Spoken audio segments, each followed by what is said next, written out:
Right now, I want to share with you, I want to give you a framework that you can keep in your mind. This framework helps you to understand the stages of development, all right, of a person from birth all the way to death, from the cradle to the grave. Okay, this is called the 8 stages of psychosocial development, and it's developed by this man called Erik Erikson. He's actually a German. He moved over to America many years ago, and he was a lecturer in universities like Yale and Harvard, even though he did not possess a degree. Okay, and he developed this theory. All right, it's called a theory because most things in psychology is called a theory. All right, but this theory has been very, very well received and very widely used. So if you Google this 8 stages of development by Erik Erikson, you will find tens of thousands of websites. But when you go through just a few of them, you will notice that every website says something differently. In particular about the timing, the time frame. Okay, for example, the first stage called, during infancy, some websites would say that this goes from 0 to 12 months. Some websites would say 0 to 18 months, all right, and some would say 0 to 15 months. So who is right? Well, actually all of them are right because children are different. Everyone is different. Everyone develops at different pace, all right? So nothing is set in concrete in terms of where these stages actually end and the next one begins. So the main important thing is to understand the 8 stages. What are the main lessons, all right, that the person learns and through their own experiences in life, and what should parents do and do not do. So those are the main takeaways. So I want to go through them quite briefly with you so that at least you have a framework to work with. In the very first stage of infancy, the baby is totally dependent on an adult caregiver, all right? For example, parents, midwives, nannies, or whoever, to care for them, to feed them, to show them warmth and affection, all right? And to meet whatever needs the baby might have. At this stage, the baby does not have a very big vocabulary. In fact, they only have a vocabulary of one word. And I think you know what that is, right? Cry. The baby will cry when it's hungry. The baby will cry when it's uncomfortable. The baby will cry when it's sick. The baby will cry when it's, lonely. And the baby will cry when it's overstimulated also. So the main thing here is this. When the baby cries, somebody must come to attend to the baby. Somebody must respond. Somebody must pick the baby up, hold it, cuddle it, all right, and try to soothe the baby. So when the baby experiences this, that someone comes to respond to me when I'm crying, when I cry, the baby develops a sense of trust, meaning the baby will somehow, in his or her psyche, believe that this world is a safe place and people can be trusted. Because when I cry, someone responds to me. But if the reverse happens, meaning if the baby cries and cries and cries, and no one comes to her to either feed her or to hold her, this baby will develop a sense in him or her, of mistrust. And mistrust basically means that, this world is not safe. We have to be very careful, and people cannot be trusted. Okay? So mistrust is not the same as distrust, D-I-S. Mistrust is M-I-S. Distrust is, for example, if I meet you for the first time, and in fact, I'm meeting you for the first time, I don't have any reason not to trust you. So I will ask you for favors, can you get me a cup of coffee? Or if we are working together, I might say, at the end of today, can I get a ride from you to the MRT station? And you say, sure. And every time I ask you to do something for me, you do it. And every time you do it, I will say to myself, wow, this guy is really trustworthy. So I begin to trust you more and more. Okay? But if one day you begin to disappoint me, you begin to betray my trust, and you keep doing it again and again, then I will have reasons not to trust you. So distrust, D-I-S, builds in me. But mistrust is different. Mistrust is something like this. I'm meeting you for the first time. I have no reason not to trust you, but I don't trust you. All right? It's a disposition I have that came from somewhere in my childhood or even infancy in this case. All right? And I just don't believe in anyone. I don't trust anyone. And if you have heard people say, for example, I'm a very independent person. If you want something done well, do it yourself. Okay?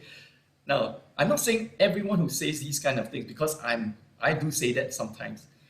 I'm not saying that people who say such things have a problem such as mistrust, okay? But there is something that happened probably during the infancy or childhood that has created this mistrust in the person, okay? So that's stage number 1. Now, stage number 2 is something called autonomy versus shame, all right? Autonomy versus shame and doubt. Now, as the child grows, the child is always moving towards autonomy and independence. When the child is delivered, all right, in a hospital, is birthed in a hospital, the very first act of separation and becoming an individual is when the doctor cuts the umbilical cord. That is the very first time when a baby is separated from his or her mother and becomes a totally complete individual. Then the second act of independence or individuation is when the parents name the child, gives the name a child. So this baby is no longer just baby, no longer just boy or girl. This baby now has a name. And as the child continues to grow, this baby will continue to move away from the parents and towards independence and a life of, independence and autonomy. So when the baby begins to crawl, if you notice, the baby will crawl away. When the baby begins to walk, guess where he will walk to? He will walk away. And when the baby begins to run, same thing, the baby will run away. And when your child is old enough, he or she will move out, move away. Okay? So talking about teenagehood, you cannot stop it. It is natural. All right? In fact, you need to support it, you need to encourage it, and you need to prepare your child for that life of independence.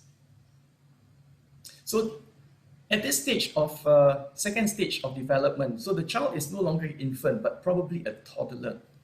And one of the most significant milestones in the stage of the toddler is toilet training. Now, I'm not using learning to walk as a big milestone. It is a big milestone, but it's slightly different because learning to walk comes very naturally. You don't set a date for when the child will begin to walk or when lessons will begin to teach the child to walk, right? It just happens very naturally and sometimes very suddenly. But toilet training is something very deliberate because now the child has to learn to master the control of a certain part of his anatomy, all right? And what the parent does makes a big difference. If the parent is very positive and encouraging and very affirming, so for example, if the child doesn't succeed in going to the potty in time, the parent will say, it's okay, one day you'll get it, no problem. I believe in you, you will get it right one day. But when the parent is positive, affirming, encouraging, the child develops that sense of autonomy, and confidence, and he will try and try again. But when the parent is critical, negative, and criticizing the child, comparing the child with maybe the older sibling or other children, saying, your sister could do it by now. Why aren't you able to do it? Now, the child might not understand every single word the parent is saying, but simply by the tone of voice and the facial expression and the whole body language, the child picks up the message that I'm doing something wrong. I'm not able to do what I'm supposed to do. So that's where the child begins to develop doubt and also shame. All right? Now, the child doesn't feel guilty because it's not a matter of right and wrong. But the child feels shame because it says, there's something wrong with me. I must be a very bad child because I'm always making my parents angry. Okay, so that's where we really need to be careful how we respond to the child at this stage. Then the child grows a bit older. This picture you see of a boy pouring milk into a cereal bowl is actually, you can recognize it comes mostly from the Western American culture where families eat milk and cereal nearly every morning. So this child probably has seen his parents pour milk into the cereal bowl lots and lots of times. So this morning he decided, I'm going to try it. All right, I'm going to try it. I'm going to do what I've seen my parents do every morning. It looks fun. So this is where the child begins to exercise initiative. He wasn't told by his parents, please, Johnny, can you pour milk into the cereal bowl? The parents didn't tell him that. In fact, I don't think any parent would ask a child at this age to do that. They know it would be a mess. But this child did it anyway, so he's taking initiative. So again, how the parent responds makes a big difference. If the parent is positive, encouraging, and affirming, all right, and this child messes things up, instead of pouring into the bowl, half of the milk is on the table and overflows onto the floor. But if the parent is calm and cool, all right, and encouraging, it's all right, Johnny, we'll do it again tomorrow, I'll help you. Then the boy will continue to exercise initiative. Now, initiative is very important because that's part of leadership. When children play together, young little children play together, you will notice that one or two of them are the Indian chief, right? Why are they the Indian chief? Because they have leadership. Why do they have leadership? Because they have initiative. And initiative was beginning to develop at this stage. But when parents are negative, critical, and criticizing the child and yelling at the child, then the child will begin to develop guilt. I can't do anything right. So maybe I should not initiate anything. I will just do as I'm told. All right? So that's not a very nice place to be. We want our children to be, leaders. We want our children to take initiative, be creative, and try new things instead of withdrawing and becoming very reserved. Now the child begins to go to school, preschool, and then primary school. And the child begins to notice that, life is different now. I can't just do what I want when I want to. Now I'm told when I need to wake up, when do I need to go to school, when do I need to do this, when do I need to take a break, when do I need to take a lunch, And I'm also expected to learn certain things by a certain time. So he begins to understand industry. Now I have to work hard. I need to learn my alphabets. I need to learn the numbers. I need to learn the multiplication tables. So nothing goes easy now. He has a deadline. He is under pressure. He knows he has to work hard. The other thing he also begins to notice are differences between him and other children. Peter can jump higher than I can. John can sing better. And so can do this better than I can. So there's a possibility that he would be developing inferiority complex. This is made worse when parents pour fuel into the fire by comparing the child with other children, either siblings, cousins, or neighbors. And definitely this child will feel inferior. I'm not better than anyone. I'm probably the worst kid in the block. Okay, so be careful how we respond, and let's build their confidence by not comparing them with anyone else. Then the child goes into this stage of adolescence. Now this is a very sensitive stage because this is the time when the child begins to sort out his or her identity. Who am I? Now think back again from early childhood. The child first understands in some way, okay, I'm a child, these are my parents. And maybe he will also recognize these are my grandparents. And these are my siblings. Then he goes to play with other kids. All right, these are friends, these are my neighbors, you know. And then he goes to school. All right, these are my classmates, these are my teachers. Then when he goes into primary school, he becomes a class monitor. All right, now I have a responsibility, I have a new role, I'm a class monitor.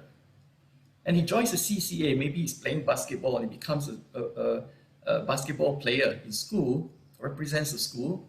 So he says, I'm a basketball player. Then he's made captain of the team. So I'm a basketball player and a captain of the team. Can you see the number of identities increasing? So at around this stage of adolescence, the person will begin to ask himself, who am I really? And who do I want to be? Do I want to be a sports star, NBA player, for example? Or do I want to become a teacher or an engineer or a lawyer or something else? So at this stage, the identity will be something that preoccupies the mind. And if he can't sort it out, he will have this experience called role confusion.